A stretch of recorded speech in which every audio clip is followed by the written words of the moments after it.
अगर आप अच्छे शब्द इस्तेमाल करो तो आपको सुकून मिलता है, और अगर आप बुरे शब्द इस्तेमाल करो तो आपको दुख मिलता है। सारा खेल हमारे मुंह से निकले शब्दों का है। अगर हम मुंह से सकारात्मक शब्द बाहर निकाले तो हम अंदर से भी सकारात्मक बनते जाएंगे। इसलिए शब्दों की ताकत हम आज के इस वीडियो में जानेंगे। ऐसी सिख गौतम बुद्ध ने कई सालों पहले उस वक्त की पीढ़ी को क्यों दी थी, इसके पीछे का रहस्य क्या है। आज इसी रहस्य के बारे में हम गौतम बुद्ध की कहानियों के माध्यम से जानेंगे।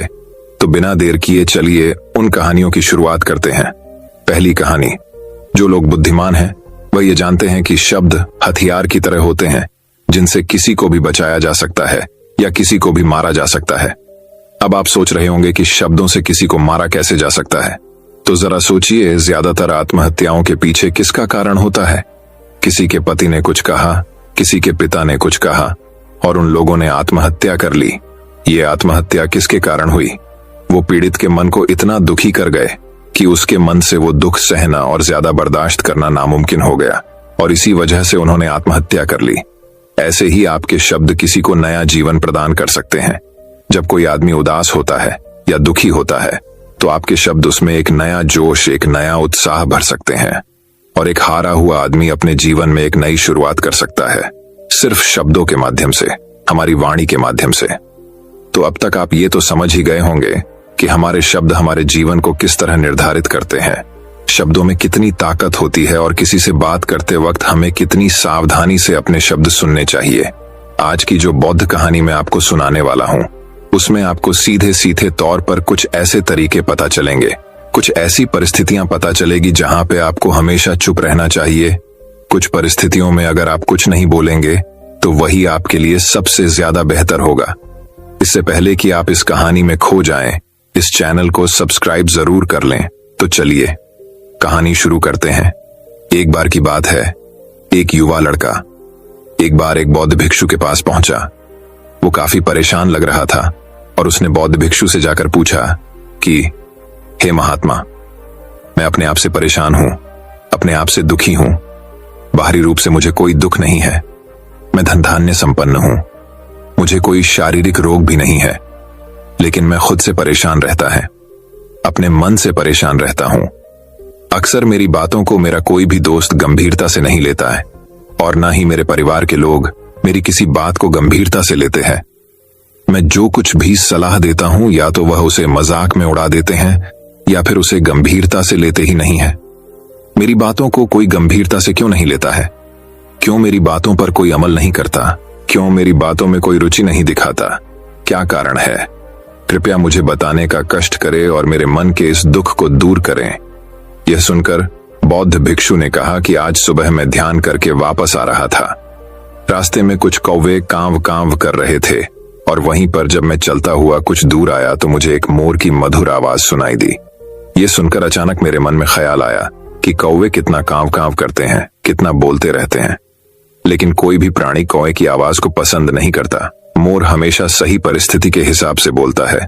जब भी बारिश होने वाली होती है और बादल गरजते हैं और बारिश होने की आशंका होती है, ऐसे में मोर अपनी मधुर आवाज में गाता है, जो सभी को प्रिय होती है, सभी को अच्छा लगता है।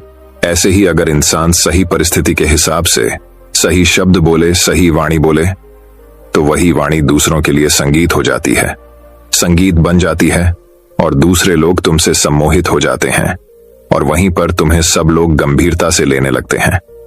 और दूसरी तरफ अगर तुम यूं ही बेफिजूल ऐसे ही बोलते रहते हो, बिना किसी बात के बोले चले जाते हो, तो फिर तुम्हें कोई गंभीरता से नहीं लेता। तुम उस कौवे की भांति हो जाते हो जिसकी वाणी कोई पसंद नहीं करता, और बाद में तुम्हें दुख होता है कि तुम्हें कोई गंभीरता से क्यों नहीं लेता। इसीलिए अपने शब्दों को बेहद बुद्धिमानी के साथ इस्तेमाल करना सीखो। अगर तुम नहीं सीखोगे तो समाज में तुम्हें कोई सम्मान या कोई गंभीरता से नहीं लेगा। यह सुनकर वो युवा लड़का बोला कि हे महात्मा, मैं जानता हूं कि मैं ज्यादा बोलने की बीमारी से ग्रस्त हूं, मुझे इतना नहीं बोलना चाहिए, लेकिन मैं अपने आप पे काबू नहीं रख पाता, और ना ही मैं इतना बुद्धिमान हूं कि मैं अपने शब्दों को नाप तोल कर बोल सकूं। मैं तो किसी से बात करते वक्त इतना सोचता भी नहीं कि मुझे अपने शब्द किस तरह इस्तेमाल करने हैं। कृपया करके कुछ ऐसी परिस्थितियां बता दीजिए जहां पर मुझे कम बोलना है या फिर बोलना ही नहीं है, हमेशा चुप रहना है। अगर आप मेरा ऐसे मार्गदर्शन कर सकते हैं तो मेरा जीवन आसान हो जाएगा और मुझे ज्यादा दिमाग या अपनी बुद्धि लगाने की भी जरूरत नहीं पड़ेगी। यह सुनकर बौद्ध भिक्षु ने मुस्कुराते हुए कहा कि बेटा, वैसे तो इंसान को हर परिस्थिति में सोच समझकर ही बोलना चाहिए, लेकिन अगर वो हमेशा होश में नहीं रह पाता है, ध्यान में नहीं रह पाता है, तो मैं तुम्हारे दैनिक जीवन की कुछ ऐसी परिस्थितियां बता रहा हूं जहां पर तुम्हें हमेशा चुप रहना है। अगर तुम ऐसी जगहों पर कुछ बोलोगे तो तुम्हारा अपमान ही होगा या फिर तुम्हें कोई गंभीरता से नहीं लेगा। सबसे पहली जगह है, या यूं कहे ऐसी परिस्थिति जहां पर इंसान को हमेशा चुप रहना चाहिए, वो है जब किसी ऐसे विषय के बारे में बातचीत हो रही हो जिसके बारे में आपको कोई जानकारी ही नहीं है। तो ऐसी परिस्थिति में व्यर्थ में बीच में टांग अड़ाना, अपना ज्ञान देना, व्यर्थ का ज्ञान, आपको कुछ पता नहीं है लेकिन फिर भी आप अपना ज्ञान देने के लिए उत्सुक हैं, तो ऐसी जगह पर आपका अपमान ही होगा।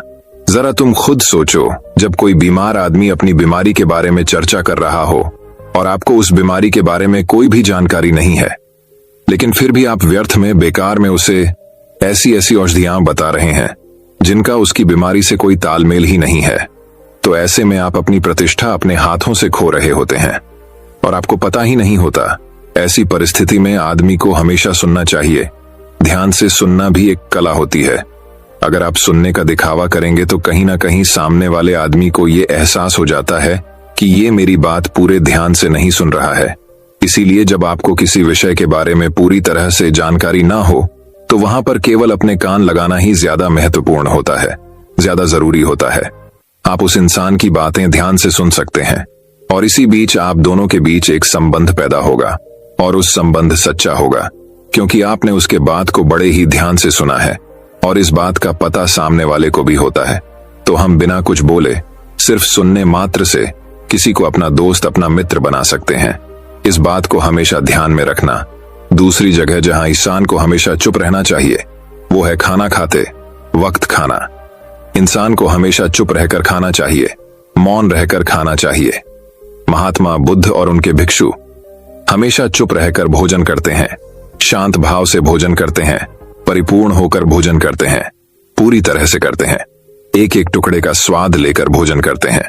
और ऐसा भोजन जब आपके शरीर में पहुंचता है तो वो आपके अंग अंग तक ऊर्जा पहुंचाता है।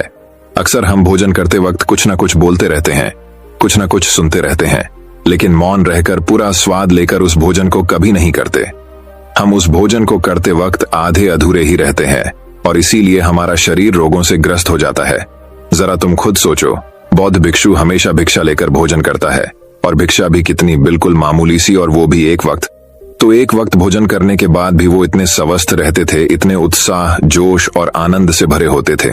और हम तो इतना खाना खाते हैं, इतनी सारी भोजन की सामग्री हमारे लिए उपलब्ध होती है, लेकिन हमारे शरीर में कोई ऊर्जा नहीं होती। इसका सबसे बड़ा कारण होता है कि हम अपना भोजन होश में नहीं करते हैं, परिपूर्ण होकर नहीं करते हैं, मौन रहकर नहीं करते हैं। इसीलिए अपना भोजन हमेशा मौन रहकर ही करो। तीसरी जगह जहां पर अगर आपने चुप रहना सीख लिया तो इसका मतलब यह है कि आपने अपने ऊपर विजय हासिल कर ली। जी हां, गुस्से में शांत रहना या चुप रहना इतना आसान नहीं होता है। अक्सर हम गुस्से से भरकर कुछ ऐसे शब्द या अपशब्द बोल जाते हैं जिसका पछतावा हमें हमेशा रहता है, लेकिन जुबान से निकला हुआ शब्द वापस नहीं हो सकता, उस शब्द को मिटाया भी नहीं जा सकता। अब वो जिंदगी भर हमारे दामन से जुड़ चुका है और वो गुस्से में बोला गया। अब शब्द हमारे मन को समय समय पर बेचैन करता रहता है, दुखी करता रहता है, लेकिन गुस्से के वक्त चुप रहना सीखना भी एक बहुत बड़ी कला होती है। गुस्से में आदमी का अपने ऊपर काबू कहाँ रहता है, अपनी इंद्रियों को वश में कह रख पाता है। इसीलिए इस कला को आप तभी सीख सकते हैं जब आप गुस्सा भी होश में रहकर कर पाए। जब भी आपको गुस्सा आए, आपके दिमाग में सिर्फ एक ही बात आए कि मुझे चुप रहना है, मुझे किसी से कुछ गाली गलौच नहीं करना, किसी को कोई अपशब्द नहीं बोलना। और जब ये विचार गुस्से के साथ जुड़ जाता है और धीरे धीरे ये आदत बन जाता है तो आप अपने गुस्से को भी काबू में करना सीख जाते हैं। जब भी कभी गुस्सा आए तो किसी को कुछ बोलने की बजाय कुछ शारीरिक व्यायाम करना शुरू कर, उछलना, भागना, दौड़ना, जिम करना, कुछ भी आप ऐसा व्यायाम कर सकते हो जिसमें आपका शरीर थक जाए। आप पाएंगे कि जब आपका शरीर थक जाता है तो आपका मन भी शांत हो जाता है। आपने उस गुस्से की ऊर्जा को एक सकारात्मक रूप दे दिया और यही बुद्धिमान व्यक्ति की पहचान होती है, जो दूसरों के तानों से भी अपना घर बना लेता है। अपनी कामयाबी के रास्ते निकाल लेता है। वही सच में बुद्धिमान आदमी है जो जहर को भी दवा बनाकर इस्तेमाल करना सीख जाए। वही असली बुद्धिमान होता है। चौथी जगह, जहां आप चुप रहेंगे तो आपके लिए वही सबसे ज्यादा बेहतर होगा, वही आपको सम्मान दिलाएगा। चौथी जगह है जब चार लोग आपस में बैठकर बातें कर रहे हो, कोई बैठक कर रहे हो, तो वहां पर जब चार लोग बात कर रहे होते हैं तो चारों लोग एक साथ तो बात कर नहीं सकते। एक बार में एक व्यक्ति बोलेगा और तीन सुनेंगे, तभी वो बैठक कामयाब हो पाएगी, तभी वो चर्चा सही रूप में आगे बढ़ पाएगी। लेकिन अगर कोई आदमी ऐसा बैठा हुआ है जो बीच में ही दूसरे की बात काटकर अपनी बात को ऊपर रखना चाहता है, तो ऐसे में वो चर्चा या वो बैठक आपको कहीं नहीं पहुंचाएगी और चारों लोगों के बीच आप सबसे मूर्ख कहलाओगे। अगर आपको अपनी बात कहनी है तो सामने वाले को अपनी बात पूरा करने दो, उसके बाद अपने विचार रखो। यही एक भद्र पुरुष या फिर कहीं अच्छे आदमी की पहचान होती है। और आखिरी जगह, अगर हमारे माता पिता हमें कुछ कह देते हैं, हमारे बड़े बुजुर्ग हमें किसी बात पर डांट देते हैं या हमें थप्पड़ भी मार देते हैं, तो ऐसी जगहों पे आपका चुप रहना ही उनके प्रति सम्मान दिखाएगा, उनके प्रति आदर का भाव व्यक्त होगा। अगर आप उनके सामने उनका विरोध कर देते हैं, उनका प्रतिरोध कर देते हैं, तो वो गुस्सा तो थोड़ी देर बाद शांत हो जाएगा, लेकिन वो कही गई बात, वो विरोध किया हुआ शब्द या फिर कुछ भी उल्टा सीधा हमेशा आपके मन को सताएगा और आपके माता पिता को हमेशा यही कि आज ये हमारी इज्जत नहीं करता, आज ही हमारी बात नहीं मानता क्योंकि ये कमाने लग गया है, ये बड़ा आदमी बन गया है, ऐसी ऐसी बातें उठेंगी, ऐसे ऐसे तंज कसे जाएंगे। इसीलिए ऐसी जगह पे आप मौन रहिए, चुप रहिए, कुछ मत बोलिए, अपने गुस्से को अपने अंदर ही पी लीजिए, कुछ व्यायाम कर लीजिए, भाग लीजिए, दौड़ लीजिए, आपका मन अपने आप शांत हो जाएगा। आखिर में बौद्ध भिक्षु ने अपनी बात को खत्म करते हुए कहा कि कम शब्दों में अपनी भावनाओं को उतारना सीखो। शब्द हथियार की तरह होते हैं, बोलो तो होश में बोलो, ध्यान में बोलो। जीवन शैली ऐसी बना लो कि आप जब भी बोलो पूरे होश में रहकर बोलो, पूरे आनंद के साथ बोलो, पूरे प्रेम के साथ बोलो। ऐसी वाणी बोलो जो दूसरे के दिल को ठंडक पहुंचाती हो, दूसरे के मन को भी शांत कर देती हो। और वो तभी संभव है जब आप प्रतिपल होश में रहकर बोले। इसके बाद वो युवा लड़का बौद्ध भिक्षु के सामने नतमस्तक हो गया और उनको प्रणाम करते हुए अपने घर वापस लौट गया। तो दोस्तों, चलिए अब दूसरे कहानी की शुरुआत करते हैं। दूसरी कहानी, बुद्धिमान व्यक्ति। ये बातें किसी को नहीं बताते, धीरे बोलो, कोई सुन ना ले। ये बात हम सबके कानों में पड़ी होगी और हमारे मुंह से भी निकली होगी, लेकिन सोचने की बात यह है कि ये वाक्य कब कब हमारे मुंह से निकलता है और कब कब हमारे कानों में पड़ता है, क्योंकि ऐसे कम ही गुप्त राज होते हैं जो हम दूसरों के कानों में पड़ने नहीं देना चाहते। अक्सर परिवार में अशांति का कारण हम स्वयं ही होते हैं। हम इस बात को देख पाए, भले ना देख पाए, पर यह असल सत्य है, क्योंकि जाने अनजाने मूर्खतावश हम खुद ही अपनी वो बातें दूसरों को बता देते हैं जो हमें कभी नहीं बतानी चाहिए, और वही बातें जो जाने अनजाने हमने किसी दूसरे के सामने बता दी थी, वही हमारे दुख का कारण बन जाता है, वही हमारे झगड़े का कारण बन जाता है। और फिर बाद में हमें पछतावा होता है कि मुझे यह बात किसी को बतानी नहीं चाहिए थी, मेरी ही गलती हुई कि मैंने जाने अनजाने ये बात सभी को बता दी। इसीलिए आज की जो बौद्ध कहानी मैं आपको सुनाने वाला हूं, उसे सुनने के बाद आपको 7 ऐसी बातें पता चलेंगी जो आपको कभी किसी को नहीं बतानी। ये जो 7 बातें हैं जो आपको किसी को नहीं बतानी, क्यों नहीं बतानी, इसके पीछे का तर्क भी मैं आपको दूंगा। और इन 7 बातों के अलावा अगर आपको लगता है कि कोई बात ऐसी है जो मुझसे छूट गई या मैं नहीं बता पाया, तो कमेंट सेक्शन में जरूर बताना। इससे पहले कि आप इस बौद्ध कहानी में खो जाएं, इस चैनल को सब्सक्राइब जरूर कर लें। तो चलिए कहानी शुरू करते हैं। एक समय की बात है, एक नगर में राजेश नाम का एक युवक रहता था। वो युवक बहुत गरीब था। 2 वक्त की दाल रोटी भी बड़ी मुश्किल से उसको नसीब होती थी। किसी काम की तलाश में दिन रात खोज करने पर भी उसे कोई काम नहीं मिल रहा था। फिर एक दिन उसने अपनी पत्नी के सामने अपनी सारी समस्या बता दी। उसने अपनी पत्नी को कहा कि मैं जिस जगह भी काम मांगने के लिए जाता हूं तो हर कोई मुझे यह कहकर काम नहीं देता कि हमारे यहां काम की जरूरत नहीं है। मैं काम की तलाश कर करके थक चुका हूं। मुझे समझ नहीं आता कि मैं तुम लोगों का पेट कैसे भरूंगा, अपने बच्चे को कैसे पालूंगा, और ये चिंता मुझे दिन रात खाए जा रही है। यह सुनकर उसकी पत्नी ने कुछ सोचकर कहा कि तुम एक आदमी के पास एक बार ही काम मांगने के लिए जाते हो, और जब वो काम नहीं देता तो तुम 2 बार उसके पास जाते तक नहीं हो। अगर तुम्हें उनसे काम लेना है तो तुम्हें हमदर्दी जतानी होगी, तुम्हें उनसे हमदर्दी हासिल करनी होगी, अपनी गरीबी दिखानी होगी, ताकि वो लोग तुम्हारी मजबूरी समझकर तुम्हें काम पर रख लें। इसीलिए शर्म मत करो, उन्हें अपनी मजबूरी बताओ, अपनी गरीबी बताओ, और इसी उपाय से तुम काम पा सकते हो। ये बात राजेश के दिमाग में बैठ गई और अगले दिन काम मांगने के लिए वो उसी सेठ के पास जा पहुंचा जहां पर वो पिछले दिन काम मांगने के लिए गया था। लेकिन इस बार उसने हाथ जोड़कर उस सेठ से प्रार्थना की, उससे विनती की कि वो बहुत गरीब है और उसे काम की बहुत आवश्यकता है। वो जो कुछ भी उसे देंगे उसमें संतुष्ट हो जाएगा, पर कृपया करके मुझे अपने यहाँ काम पर रख लें। उसकी ये हालत देखकर उस सेठ ने उसे अपने यहाँ काम पर रख लिया।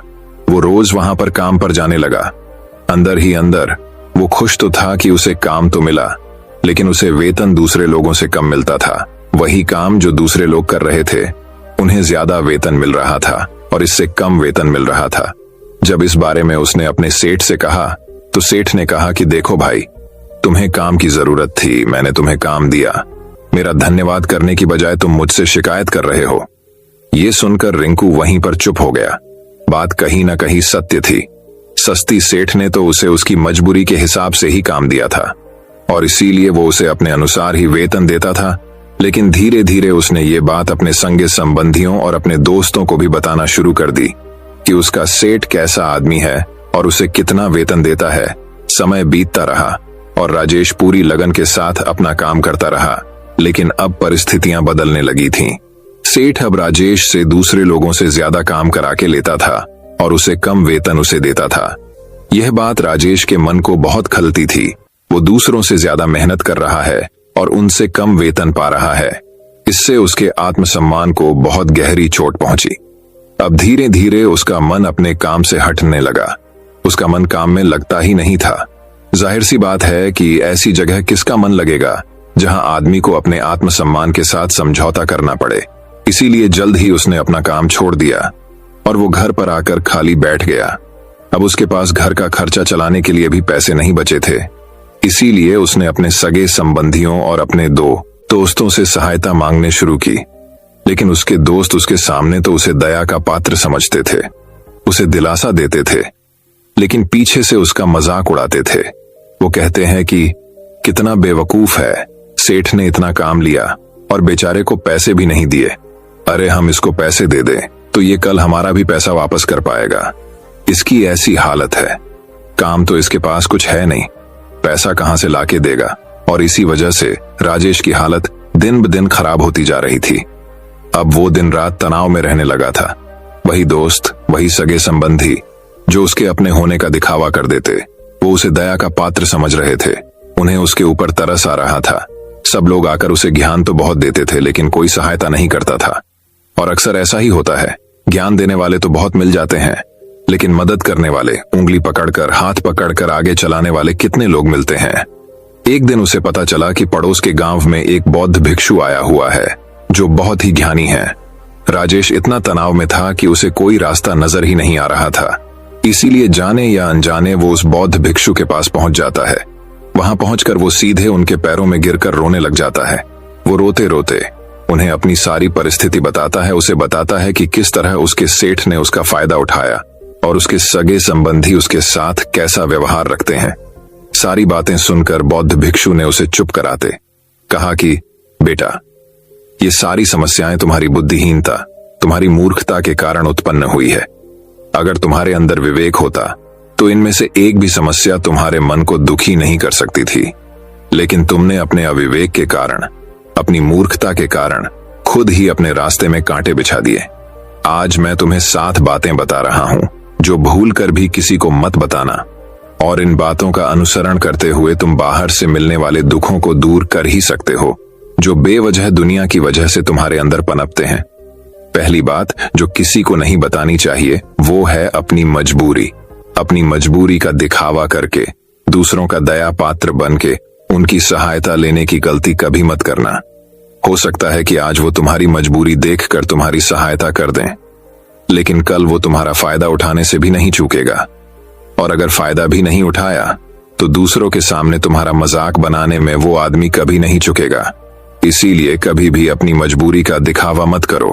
अगर घर में 2 रोटी है, सूखी रोटी है, तो वही खाकर सो जाओ, लेकिन दूसरों को इसके बारे में भनक तक नहीं लगनी चाहिए। जरा आप खुद सोचो, मजबूरी बताने का क्या मतलब होता है एक इंसान का? या तो वह दूसरों से सहानुभूति हासिल करना चाहता है या उनसे कोई आर्थिक मदद चाहता है। लेकिन अगर दोनों ही परिस्थितियां आप देखें तो दूसरा आदमी आपका फायदा उठाने से नहीं चूकेगा, और अगर वो फायदा उठाएगा तो अपनी नजर में तो वो आपको मूर्ख ही समझेगा, बेवकूफ समझेगा, और दूसरों के सामने आपका मजाक तो जरूर बनाएगा। इसीलिए अपनी मजबूरी के बारे में कभी किसी को मत बताना। दूसरी बात जो किसी को भी नहीं बतानी चाहिए वो है अपनी अतीत की गलतियां और भविष्य की रणनीतियां।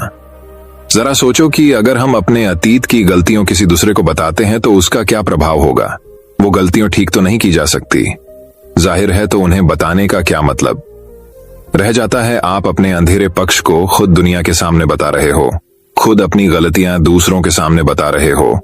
इससे उस आदमी की नजर में आपका एक चरित्र गठित हो जाएगा और वो भविष्य में हमेशा आपको उसी नजरिए से देखेगा।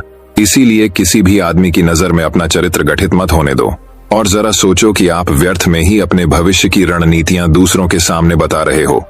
जो लोग आपके काम का हिस्सा ही नहीं है, उनके सामने अपनी भविष्य की रणनीतियां, अपनी डींगे हाँकने का क्या फायदा? वो लोग आपकी सहायता तो नहीं करेंगे, लेकिन आपकी भविष्य की रणनीतियों में बाधा जरूर बन सकते हैं ना। आप खुद अपने विवेक का इस्तेमाल करिए और सोचिए कि आपके साथ भी ऐसा हुआ है कि आपने अपनी भविष्य की रणनीति किसी को बताई हो और वो कामयाब ही ना हुई हो। जरूर हुआ होगा, जरा गौर से सोचिए। तीसरी बात जो किसी को नहीं बतानी चाहिए वो है अपने घर की बातें।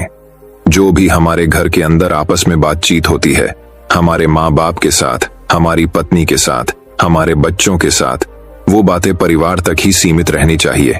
अगर आप इन बातों का दूसरों के सामने ढिंढोरा पीटते हो तो दूसरों को आपके घर में घुसने का एक मौका मिल जाता है, और वाह, इसका फायदा उठाने से कभी नहीं चुकेंगे।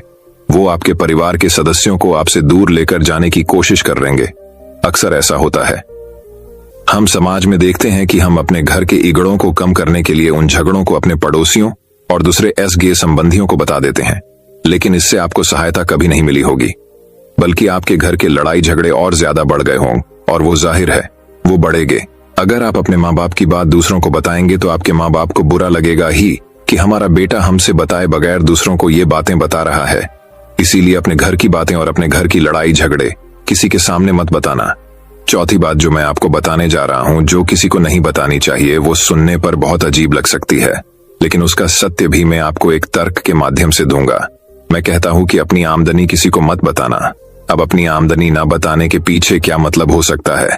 जरा सोचिए कि आप अपनी आमदनी अपने दोस्तों को बता देते हैं, तो जब आपके दोस्तों को जरूरत पड़ेगी तो वो सिर्फ आपको ही याद करेंगे, क्योंकि उनको पता है कि अगर आपकी आमदनी ज्यादा अच्छी है तो आप भी उनकी मदद कर सकते हैं, और इसीलिए ज्यादा लोग आपसे सहायता मांगेंगे।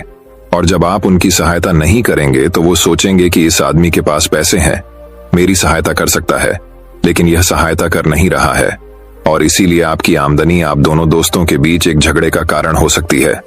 कम आमदनी होगी तो लोग मजाक उड़ाएंगे और ज्यादा होगी तो सहायता मांगेंगे। तो अपनी आमदनी बताने का कोई मतलब नहीं है। पांचवी बात जो मैं आपको बताने वाला हूं, उसे आप गांठ बांध लेना और किसी को ये बात मत बताना। अपनी कमजोरियां और अपनी ताकत। अक्सर इंसान को पता नहीं होता है कि उसकी कमजोरी या उसकी ताकत क्या है, लेकिन अगर आपको अपनी कमजोरी और अपनी ताकत पता है तो पहली बात तो आप बहुत ही बुद्धिमान आदमी हैं, और दूसरी बात कि आपको ये बातें किसी से साझा नहीं करनी है, क्योंकि अगर आपकी कमजोरी या दूसरों को पता चल गई तो वो आपकी कमजोरियों का फायदा उठाएंगे, और अगर आपकी ताकत पता चल गई तो वही ताकत आपकी कमजोरी बन जाएगी, क्योंकि वो ताकत दूसरे आदमी को पता है और वो ताकत की कार्ड भी ढूंढ ही लेगा। अपनी कमजोरी और अपनी ताकत अपनी पत्नी या अपने पति को भी नहीं बतानी चाहिए, क्योंकि इसके बाद आपको घर में उनसे हमेशा दब के रहना पड़ेगा। अगली बात जो किसी को नहीं बतानी चाहिए वो है अपने मित्र और अपने शत्रु। आप अपने मित्रों के बारे में अगर दूसरे लोगों को बताएंगे तो वह आपके मित्र के साथ अपनी घनिष्ठता बनाकर आपको धोखा दिलवा सकते हैं। आपके गहरे मित्रों को आपसे दूर करने का प्रयास कर सकते हैं। अक्सर आम आदमी ऐसा नहीं करता, लेकिन आपके दुश्मन ऐसा करने की कोशिश कर सकते हैं। और दूसरी तरफ आपके शत्रु का भी किसी को नहीं पता लगना चाहिए, क्योंकि आज जो आपका मित्र है अगर कल वो आपका दुश्मन हो गया तो वो आपके दुश्मन के साथ ही मिलकर आपको परास्त कर सकता है। आपको धोखा दे सकता है। इसीलिए अपने सबसे अच्छे दोस्तों को भी अपने दुश्मन के बारे में कभी मत बताना। अगली और आखिरी बात कहना चाहता हूं कि जब तुम दान करते हो तो दान के बारे में भी किसी को मत बताना, नहीं तो दान करना व्यर्थ हो जाता है, बेकार हो जाता है। जब आप अपने दान का ढिंढोरा पीटते हो तो आप ये बता रहे हो कि मैं एक कितना बड़ा दानी पुरुष हूं, और ये आपके अंदर एक अहंकार निर्मित करेगा। इसीलिए दान गुप्त रूप से किया जाए उतना ही अच्छा होता है, उतना ही फलदायी होता है। जब आपका बायां हाथ दान कर रहा हो तो दाएं हाथ को बिना पता चले कि बायां हाथ दान कर रहा है। ये 7 बातें जो बौद्ध भिक्षु ने राजेश को बताई, इनमें संसार के सभी सिद्धार्थ छिपे हुए हैं। इन बातों का अनुसरण करते हुए आप अपने घर में सुख शांति बना सकते हैं और घर के झगड़े हमेशा के लिए दूर कर सकते हैं। आप इन बातों के बारे में अपने विवेक से भी सोचेंगे तो आपको यह बातें सच मालूम पड़ेगी। हमारा कहानी सुनाने का मकसद यही है कि आपका विवेक जागृत हो, आप खुद उन बातों के बारे में सोचें जो हम आपको बता रहे हैं, और अगर हम गलत हैं तो आप कमेंट सेक्शन में वो बात जरूर बताएं। तो दोस्तों चलिए अब तीसरी कहानी की शुरुआत करते हैं। तीसरी कहानी एक बार की बात है। एक संत अपने शिष्यों के साथ नदी में स्नान कर रहे थे। तभी एक राहगीर वहां से गुजरा तो महात्मा को नदी में नहाते देख वो उनसे कुछ पूछने के लिए रुक गया। वो संत से पूछने लगा, महात्मन एक बात बताइए कि यहाँ रहने वाले लोग कैसे हैं, क्योंकि मैं अभी अभी इस जगह पर आया हूं और नया होने के कारण मुझे इस जगह को कोई विशेष जानकारी नहीं है। इस पर महात्मा ने उस व्यक्ति से कहा कि भाई मैं तुम्हारे सवाल का जवाब बाद में दूंगा, पहले तुम मुझे ये बताओ कि तुम जिस जगह से आए वो वहां के लोग कैसे हैं। इस पर उस आदमी ने कहा, उनके बारे में क्या कहूं महाराज, वहां तो एक से एक कपटी और दुष्ट लोग रहते हैं, इसलिए तो उन्हें छोड़कर यहाँ बसेरा करने के लिए आया हूं। महात्मा ने जवाब दिया, बंधु तुम्हें इस गांव में भी वैसे ही लोग मिलेंगे, कपटी दुष्ट और बुरे। वह आदमी आगे बढ़ गया।